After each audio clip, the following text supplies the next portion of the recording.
Creating an organized workflow is often difficult for actors, I think. The reason has something to do with being an artist and believing that business structure is impeding your creative self.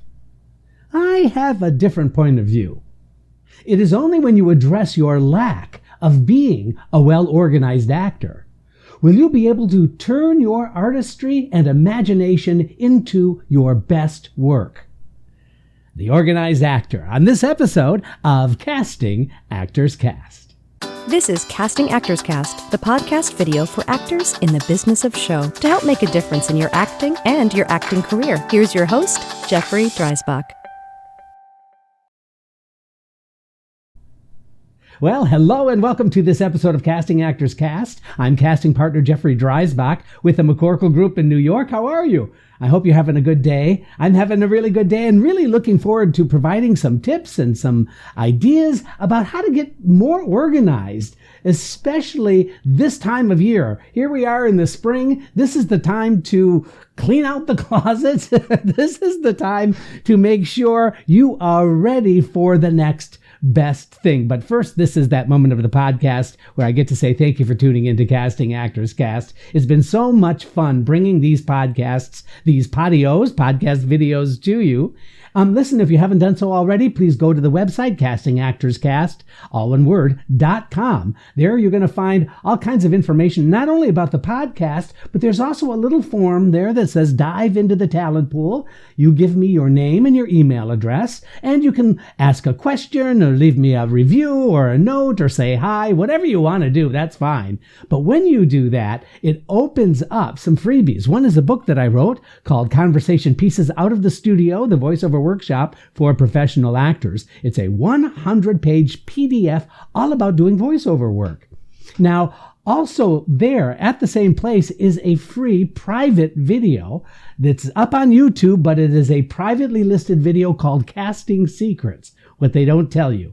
But I'm going to tell you in this free video. It's about 20 minutes, but it's all about things that I have never talked about before, so you might want to check that video out as well.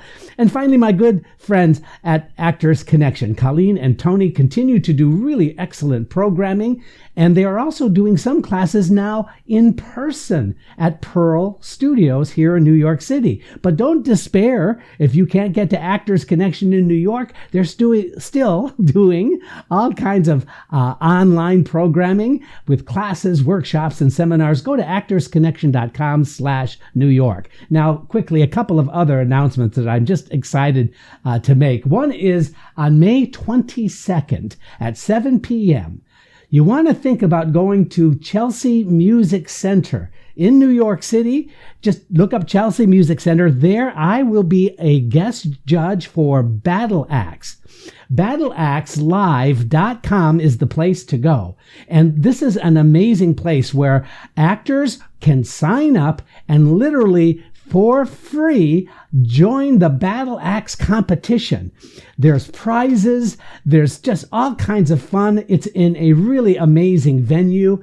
And so why not brush up your monologue and get yourself out to Chelsea Music Center on May 22nd. Come and say hello to me. It's Battle Axe, the Galinsky brothers, great friends, and I've been a guest judge on their programming for quite some time now, and I'm having just the best time. I really wanted to give a shout out to this excellent organization. Win money, win prizes, have a great time. It's at the Chelsea Music Center on May 22nd at 7 p.m. But you need to go check out and get tickets if you want to just see it, or if you want to participate. That's the place to go, battleaxelive.com. Now, my last announcement, and forgive me for all these announcements here before we get into our subject, but on May 25th, taking place at Pearl Studios, I'm excited, really excited to share with you, but I'll be doing a live recording of Casting Actors Cast. This very podcast is going to be done live in front of an audience. That hopefully will be you. And so you're going to get some information, if you're interested, by going to actorsconnection.com. Let me tell you a little about it. It's 1 hour, 6:30 to 7:30. It's at Pearl Studios, 500 8th Avenue on May 25. May 25th is a Thursday. From 6:30 to 7:30, you can watch me do the podcast live. I'm also hosting some question and answers, and your participation can really make this, I think, an interesting event. I hope a few of you choose to come on out and show up and support the podcast. If you're a fan, if you can make it, it would be so amazing to have you. This is the very first time I'm doing something like this, so you can imagine I'm a little nervous. I'm a little damp under the pits, but if you don't try something new, what's the point? You know what I'm saying? Anyway, that's on May 25th at Pearl Studios. You can get more information, by the way, by going to actorsconnection.com/New York. Woo! That's it for the announcements. I'm of course, I'm hyped up on caffeine, but I'm also genuinely excited about these events that are coming up in the next few weeks. By the time you hear this, by the way, you should be probably checking it out right away, those 2 items that I mentioned. All right, we're ready to jump into the subject for today, and that is what I'm calling the organized actor. And I think the best way to approach this is for you to simply answer the following questions to find out if you need to get better organized. And so by answering these questions, this might be a really good way of finding out, is this something that I should really take a look at? So these questions may not make perfect sense, but you'll see where I'm going as we go through this. Number 1. Are you following a plan for your acting career? Do you have a plan in place? In other words, do you have an idea about what the next right best thing for you is? Are you just simply deciding that you're going to go online and see if there's any auditions and then maybe thinking about going to those auditions or whatever? What is your plan for your career? Think about that for just a second, and then let's move on to number 2. Do you have a regular routine for taking care of your acting? Not your acting career, but are you taking care of yourself as an actor? Obviously, I'm talking about classes. I'm talking about going to workshops. I mean, obviously, if you're listening to the podcast on a regular basis, yes, that's part of what your plan is. That's part of what your routine is. So that would be a yes. So that's a good thing. But are there additional things that you do on a regular basis that are strictly there for your acting? Answer that question, and then we'll move on to the next question. Are you feeling that you're not doing enough for your talent? In other words, is there a little FOMO going on, that fear of missing out, which can be kind of devastating sometimes if you really think about it, that there's always something that you could be doing and always something that you're missing. On the other hand, taking a good, honest look at yourself, do you feel like there are some things that you could be doing but are not doing for your talent? You see, your talent is a unique, special thing, and I believe it's critically important for you to do whatever you can to take care of that talent. Okay, moving on to question number 4. Do you exercise? Do you exercise? Simple question. Do you exercise on a regular basis? And so when I'm talking about exercise, I'm not talking about getting out and lifting weights necessarily. I am just talking about, is there a plan in place for you to get some physical exercise? Now, I'm not your doctor. I'm a casting director, and I can tell you that there's just a better quality of life for those actors that implement a regularly scheduled exercise routine. We'll talk about that a little bit more in just a second. Here's another one. How often do you write important information on scrap paper? In other words, a phone call comes in with maybe an audition, or somebody shares a piece of information that is important to you, and so you just grab a piece of paper and then write it down. The next question then becomes, what happens to that scrap paper? Are you like my grandfather, who used to have this great big monster thick wallet, and it was full of phone numbers and scrap paper and addresses and all kinds of information, made this wallet about 6 inches thick. He couldn't even get it into his damn back pocket. It was so bad. Are you that guy? Don't be that guy. So if you're using scrap paper, that's an indication that perhaps there is a better way for you to think about your organization. Here's number 6. Are you online with people, places, and things more than business? Really? Are you online? How long? How long are you spending on that social media? How long are you spending on researching the latest cool shoes that you are interested in maybe buying? Given the honest answer to these questions, you now have some choices.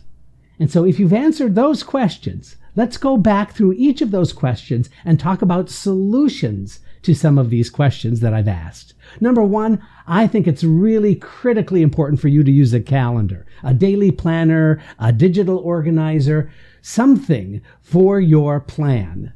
In other words, it's one thing to have a plan. It's another thing to put it down on paper. Now, there are all kinds of different ways that you can do this. I know that there are even books that you can buy that are like actors' plans, actors' planner. You can also, it's so cool that you can go online and you can print out actually a day-by-day planner with the calendar and the place for you to put appointments and important information. Whatever your plan is. I also, for a long time, I also had I don't know if this is such old school, I know, so don't laugh at me, but a 3-ring binder that I printed out on my very first computer. My very first computer printer was an HP 500 DeskJet, and I was able to print out every day of the damn week, put it in my 3-ring binder, and I used that as my own daily planner. You know what? And it worked really well for several years, I have to say. So something like that. You can do it all digitally, of course, now. If you are on Google, you have the Google Calendar, you've got notes, you've got all kinds of things that you can do. Are you using it? Sometimes I know that the learning curve for using it is kind of a pain. It can kind of be like, it's going to take me a while to get used to this, and that's not helpful for being efficient in my planning. I get it. I understand that. But you know what? It's I think it's well served for you to take the time and learn a new system so that you can eventually start growing and developing your plan. And it is in one place, and it is a comprehensive way that you can take a look at your career trajectory. Trajectory, that's a good word, right? I bet that's the first time you might have heard that today. Number 2, carve out time on a regular basis to decide and to dedicate strictly to your acting. It's important that you have a regular schedule. Now, I've talked about this in many podcasts before, and I'm not about to take up your time today and go into all of them. But what are you doing in order to address staying fresh, staying ready with your acting? Now, there are some free opportunities that are out there. I talked about battle acts earlier. That's completely free. And you can be up in front of people and you can be working on your monologue. It's strictly a monologue competition, but I don't want to stress the competition part, but it's really a great way for you to kind of get yourself out there, get yourself seen. You're listening to the podcast on a regular basis. That's great. Maybe you're getting some actors together and you're reading scripts on a regular basis. Maybe there's a little play reading group that you're a part of. Anything that you can do, so classes, workshops, whatever events that can be helpful to you as an actor, that should be part of your plan. Now, number 3, and I know I'm only saying this because of my previous experience as an actor, it was really hard to turn down those negative voices in your head. Those voices that are saying you're not doing enough. Those FOMOs, fear of missing out. Those kinds of strategies that are on the other side of being positive can be really, really painful, can be really hurtful, and can really keep you down. Now, I'm here to tell you that, and I'm not just trying to be Pollyanna with my positivity. I love alliteration. Pollyanna with my positivity, but I am trying to say that it is valuable for you to literally try to turn those voices in your head down. And one way you can do that is simply to list your accomplishments. List your accomplishments for the day. List what you did positively for yourself for the week, for the month, for the year. Take into consideration all of those things that you are doing for yourself to help minimize that negativity that we all carry. You know, it's amazing to me that we're so much harder on ourselves than we would ever be on anybody else in our world. Why? Why are we doing that? So go ahead and try your best to minimize those negative voices in your head by doing self-fulfilling tasks that can help you and your acting career. And number 4, when we talked about we talked about exercise. I'm talking about like walking, biking, yoga, any other self-improvement physical activity is absolutely the best thing that you can do. I can't stress that enough. I know you might think it's silly, and I'm a kind of an older guy talking about this stuff, but walking on a regular basis has literally saved my life. And I know it sounds very dramatic. Well, I'm dramatic anyway, but you know what I'm saying? It's like just the physical act of getting out there and putting one foot in front of the other over a 45-minute period of time and doing it on a regular basis. Man, oh man, it's like the best drug you could ever have. It clears your head. It makes you feel good about yourself. And guess what? You start looking a little better. You start feeling a little better. I mean, it is just so many valuable assets that come into your world when you do regular physical exercise. Okay, I'm sounding like an old parent now. I'm like your old physician, your country doc. I don't want to be that guy. But I do know firsthand how valuable it can be. Now, listen, here's another tip, is to use a single source and location for your acting business. Now, what do I mean by that? I mean your business organization and your business scheduling. Do you have an area in your home that perhaps is carved out? Do you have, like I mentioned, that notebook? Do you have a regular place that you can go to really overview all of your planning, all of your thoughts, all of your tips, all of your whatever it is that's related to your career? Do you have a single area in your home dedicated to that space? If not, I think it's important to take a look at that. I think it's important to just have a shelf with stuff on it. The stuff could be your lists, your notes. It could be your headshots. How organized are you? Is it easy for you to get information? Do you have a database? For example, if you have an Excel spreadsheet, why not use that Excel spreadsheet for every time you have an audition, every time you meet somebody in the business? Those are all really, really useful tools that will help you not only now in terms of staying organized and keeping your head straight, but it's also really cool for the future, because you'll notice over time, as the world gets more confusing, that your career gets sharper. It gets better focused. Because why? You start seeing these same people that you've met over and over and over again. And that is such an amazing feeling, that you'll start seeing the same names. You'll start meeting the same people in different situations. And that is the business side of things getting smaller and smaller. And the more that you are attempting to get organized, the more in focus your relationships with some of these professionals will be. I'm not just making this up. I know this to be true. So think about it. Moving on, when we talked about the amount of time you might be spending on social media, I need you to give yourself the 50-50 rule. Try this on. Just see if it helps you. For every hour you spend on social media or browsing or shopping or whatever you're doing online, you must give equal amounts of time to your business research and information gathering as an actor. Okay, how did that go over? What did you just tell yourself when you just heard me say that? It could be something like, he's so full of shit. Or it could be something like, you know what? That's a really good idea. Whatever it is, think about it. Spend some time with the idea of that and see if that is something that you can structure in your day-to-day. Because what happens when you do that, you start turning the corner. You start having a career agenda and a focus unlike any other time.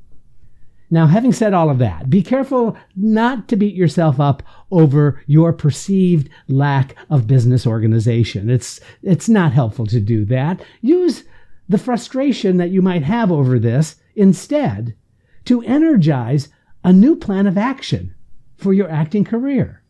So it's simply a matter of making sure you have a business model of organization so you can grow and become the positive CEO and brand yourself for your talent. I'm Jeffrey Dreisbach. This is Casting Actors Cast. Thank you for joining Casting Actors Cast. Please don't forget to review, like, and share Casting Actors Cast wherever you get your podcast videos. Thanks. I'm Megan Grace Martinez.